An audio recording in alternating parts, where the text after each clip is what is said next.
এই প্রথমবারের মতো নিজের স্ত্রীকে নিয়ে ছবি পোস্ট করলেন তৌহিদ আফ্রিদি। ছবিতে দেখা যাচ্ছে লাল রঙের শাড়িতে আফ্রিদির পাশে দাঁড়িয়ে আছে আফ্রিদির স্ত্রী।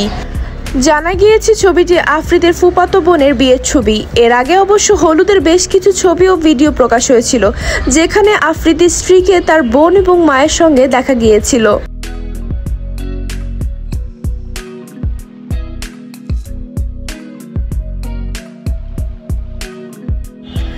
স্ত্রীকে নিয়ে ছবিটি পোস্ট করায় আফ্রিদির ভক্তরা বেশ পছন্দ করেছে। অনেকেই ছবিটি শেয়ার করে লিখেছে লাভ বার্ড।